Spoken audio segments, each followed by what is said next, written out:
Друзья, добро пожаловать на турнир героев Скайрима. Это турнир, где сражаются NPC, созданные по билдам подписчиков. В этой серии я изменил визуал большей части персонажей согласно пожеланиям участников и личным соображениям. Обновленный визуал носил исключительно декоративный характер и никак не повлиял на свойства экипировки. Также я стал снимать машинимы с героями турнира. Некоторые шутки, отсылки и камео можно понять, только посмотрев турнир Давакинов Фантома. Ссылка на канал Фантома в описании. Приятного просмотра!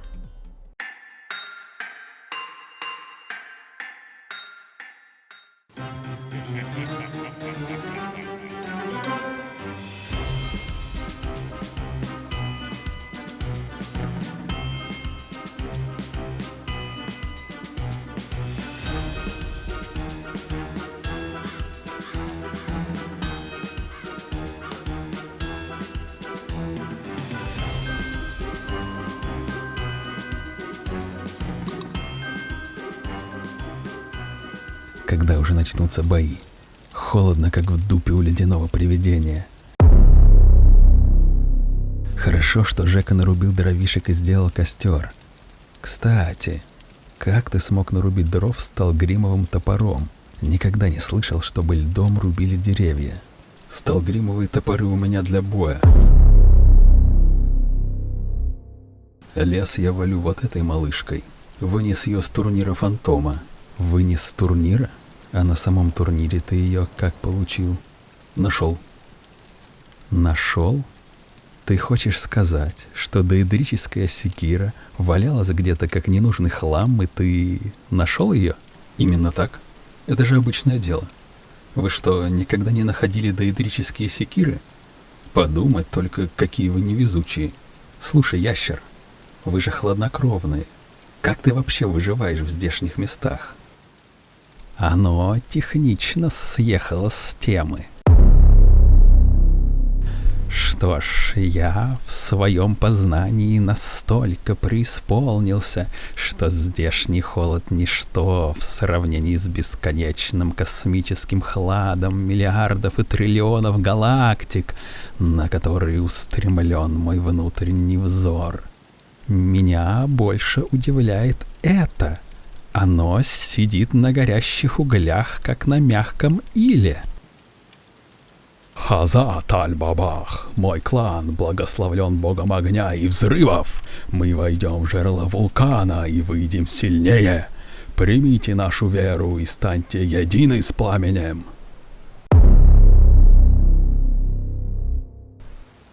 Опять этот миссионер завелся.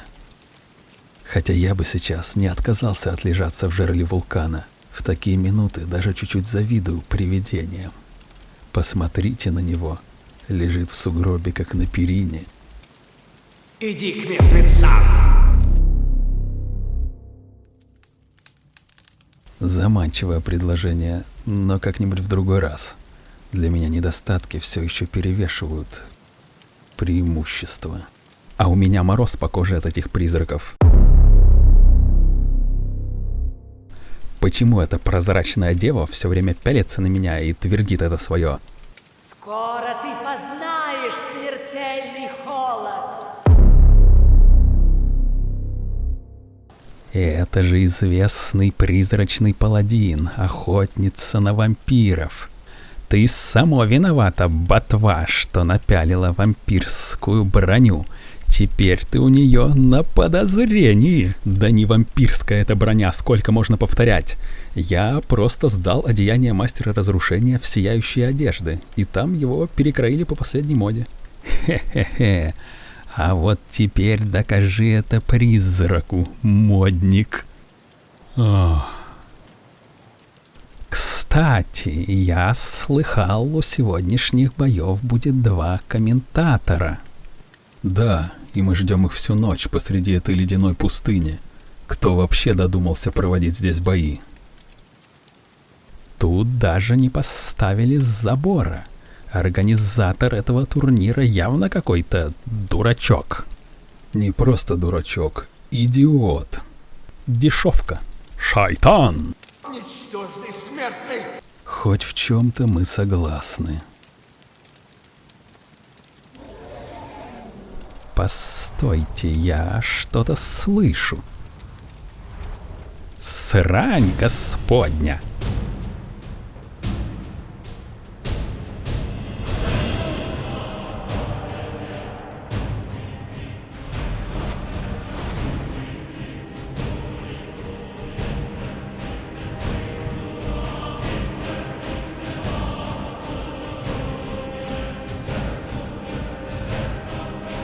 Привет вам. По давней традиции сперва говорит старейший. Ладно, не кипятись. Дремьолог, приветствую, Кендов, воины турнира. И тебе не хворать. Привет вам, дети мои. Я главный Давакин. Драконорожденный, победитель Алдуина, Харкона, Мирака, предвестник соратников, архимаг коллегии Винтерхолда, гений, филантроп, плейбой.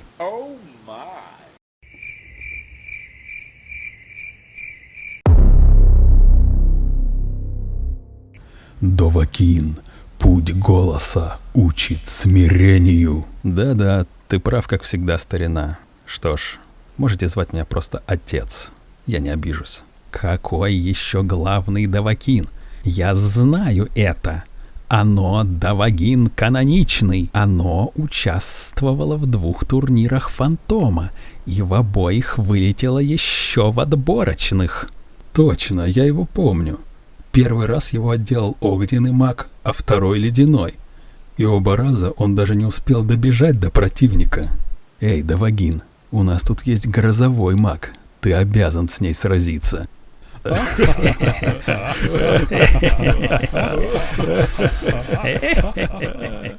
Стендар, храни нас. Ладно, чертовы сыщики, браво.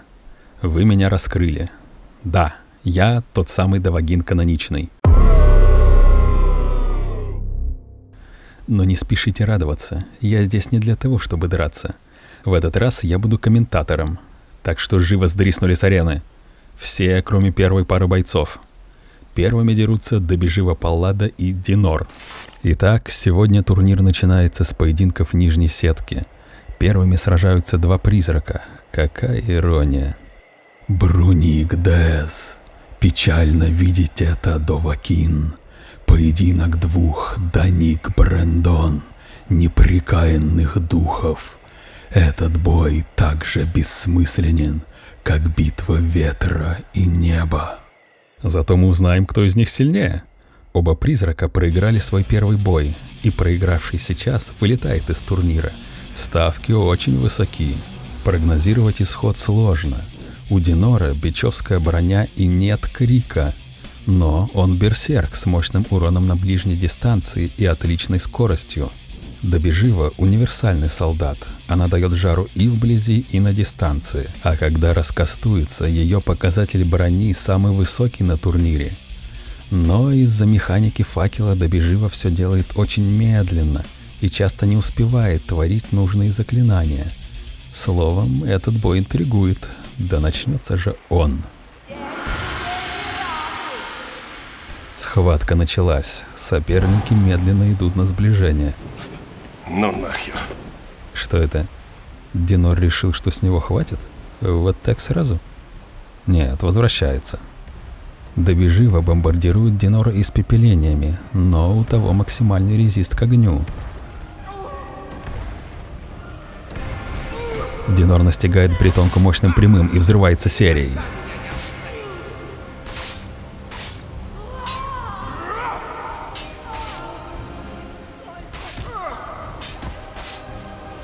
Добежива работает на контратаках, но Данмер заметно активнее.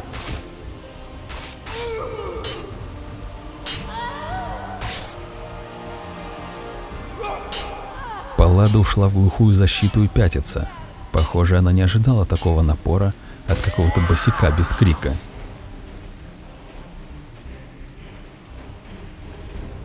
Добеживе надо было подхилиться и перекастовать защитные чары. И Динор дает ей это сделать. Странно, говорят, при жизни он был тем еще ублюдком. После смерти в нем что, проснулось благородство? Да нет, по виду он просто потерялся в пространстве. Видимо, еще не освоился в призрачной ипостаси. Но вот он опять настигает Добеживу. Мажет, Паллада контратакует. Но она опять застаивается в защите. Пытается подхилиться, но Динор не дает и держит ее в блоке.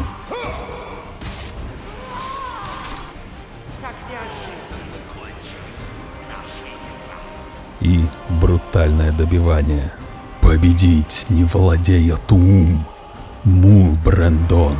Я впечатлен. Механика блока факелом не дала Добеживе нормально использовать скиллы. Стиль боя с факелом оказался несколько неуклюжим против активно атакующих берсерков. Но в конце концов Добежива Паллада заточена на бои против вампиров. У нее даже есть заклинание, которое работает только против вампиров. А у нас на турнире вампиров не оказалось, так что не думаю, что Добежива была сильно мотивирована на победу. Что ж, пожелаем ей удачи в охоте на кровососов, а Динору удачи в следующих боях.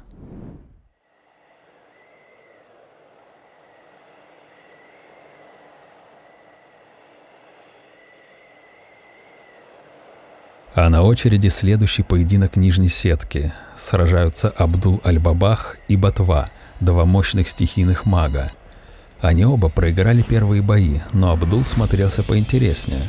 Несколько раз казалось, что он вот-вот прикончит соперника. Сложилось даже впечатление, что в первом бою ему просто не повезло. Так что он готов взять реванш здесь и сейчас. Ботва тоже проиграл первую схватку, но, хотя он и показал красивый бой, по факту был деклассирован. Не смог нанести сопернику существенного урона, и еще это унизительное добивание оленем. Посмотрите на этот холодный взгляд. Ботва явно намерен отыграться за досадный казус с оленем прямо сейчас. Ставки очень высоки. Поехали! Мгновенный фусрада от Ботвы, и Абдул отправляется полетать. Но Ботва мажет своими сосулями, так что Абдула такое приветствие только разозлило. Он встает, и начинается энергичная перестрелка. Абдул атакует заметно активнее, в том числе с двух рук. Ботва отвечает одиночными ледышками, но у него поглощение магии, и по виду он поглощает чуть ли не все испепеления Абдула. Так быстро? Абдул даже не успел отхилиться, а я считал его фаворитом. Хадрин Фалил, хитрый эльф, ты зря недооценивал его, Довакин. Такая тактика боя достойна похвалы. Похоже, ты прав. Что ж, поздравляю Ботву с быстрой победой. Похоже, он реабилитировался за то досадное фаталити от оленя. А Абдулу желаю успехов в его миссионерской деятельности. Да не угаснет огонь в его сердце.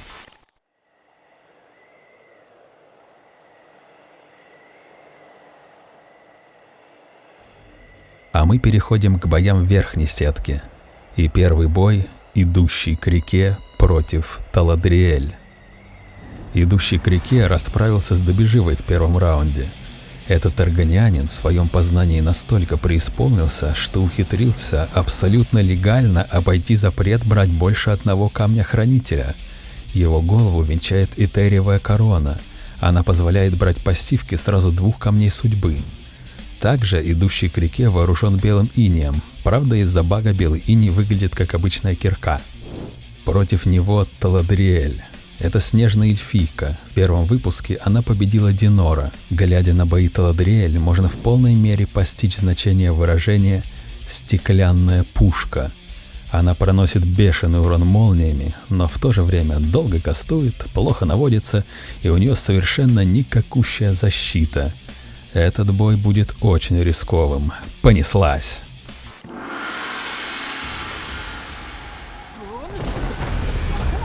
Таладриэль призывает Атранаха и кастует грозовой зов, а идущий к реке запускает разрыв души, откуда-то с другого конца обозримой вселенной. Ого, разрыв души попал! С такого-то расстояния. Многие этим криком мажут даже впритык. Ящер отвлекается на Атранаха, это шанс для Таладриэль. Чё? Одним ударом? Это что за ванпанчмен? Что Кто-то, идущий к реке, чересчур преисполнился благодати. Пора ее из него откачивать. Таладриэль никак не может навестись и проигрывает. Какая, однако, изящная леди, даже отъехала красиво и драматично. Я иду, как глубокий старец, узривший вечное. Любоваться осенним закатом на берегу. В сокровенном блаженстве устремлен в бесконечное. Наслаждаться прекрасным осенним закатом иду. А идущий к реке побеждает и остается в верхней сетке. Пока что это первый боец, на счету которого 2 победы. Тум этого Дивджул, человека-ящера, силен. Этот боец похож на меня в молодости. Похож силой и мудростью? Нет, хвостом и рогами. Этим тоже не каждый может похвастать. Итак, мы переходим к вишенке на торте сегодняшнего выпуска. Жека с лесопилки против Эммануэля. При простом сравнении кажется, что Жека явный фаворит, ведь он деклассировал Ботву в первом бою, а Ботва сегодня деклассировал Абдула, прошлого соперника Эммануэля, доставившего эльфу немало проблем. Эммануэль победил Абдула на тоненького. В том бою он несколько раз был на волосок от гибели. Волантин вак вик довакин. Поспешные суждения часто бывают ошибочны. А ведь верно, старина. Если у Эммануэля были проблемы с магом, это значит только одно – он не вложился в резисты. Но если он не вложился в резисты, он вложился во что-то другое. Для обоих соперников этот бой явно станет испытанием. Поехали! Бой начинается, оба воина медленно идут на сближение. У Жеки было достаточно времени на то, чтобы использовать гармонию Кин, но, видимо, он приберегает оленя как козырь. Бум! И Жека мощным прямым сбивает эльфу Туум.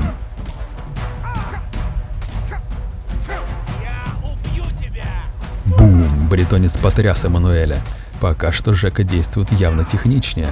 Он быстрее, лучше двигается и заставляет соперника делать ошибки. Но вот Эммануэль включается и сбивает Туум Жеки. Похоже, эльф оправился от первого натиска воина с лесопилки, и начинается жесткая рубка. Оп, Жека опять сбил Туум Эммануэлю. Отличная работа ног от бретонца. Играющий заходит Эммануэлю за спину.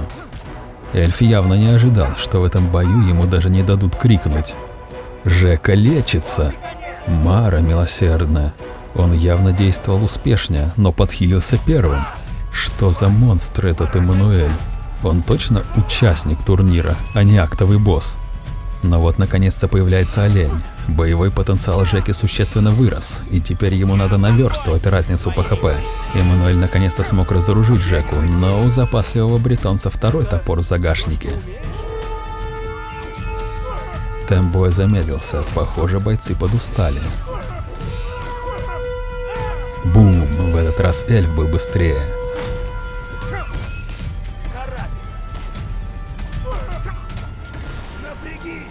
Это что, вторая стадия Эммануэля? А нет, это сработал канарик. Причем сразу прокнул на Лича. А Жека тем временем использовал вторую хилку. Только посмотрите на это. Как же хорош бойцовский интеллект парня с лесопилки. Он мгновенно переключился на Транаха, убил его и снова фокус на эльфа. Опять сбил Эммануэля Туум. Ага, Эммануэль лечится. Сначала канарик, теперь хилка. У него явно начались проблемы с ХП. Последняя хилка Жеки. Запаса прочности не осталось, ему надо быстро заканчивать бой. А Лич понял, что Жека ему не светит, и переключился на оленя. «Эй, дряхлый, не трожь рогатого!» Эммануэль обезоружил Жеку, но тот, не будь дурак, сразу бросился за топором. Но что это? Лич испепелениями отбрасывает топор от Жеки, тот не может его поднять. Эммануэль дубасит по нему, как по боксерской груше. Жека наконец подхватывает топор, но поздно. Хитрый старый Лич исчезает в облаке дыма, но он сделал свое черное дело. Жека с лесопилки повержен. Пока парни дрались, ночь спустилась на забытую долину. Да, это был эпический бой. Моро Акрин, слава отважным. Жека показал себя как очень хладнокровный, техничный и подготовленный боец. Но всего этого оказалось недостаточно, чтобы совладать с чудовищной мощью Эммануэля. Кто вообще сможет справиться с этим титаном? О, я знаю такого парня. Ведь теперь у нас осталось только 2 бойца, которые идут с 2 победами и 0 поражений. Но на вершине тесно для 2, и в следующем выпуске эти 2 сразятся за место во главе пищевой цепочки нашего турнира. Идущий к реке против Эммануэля. Продолжение следует.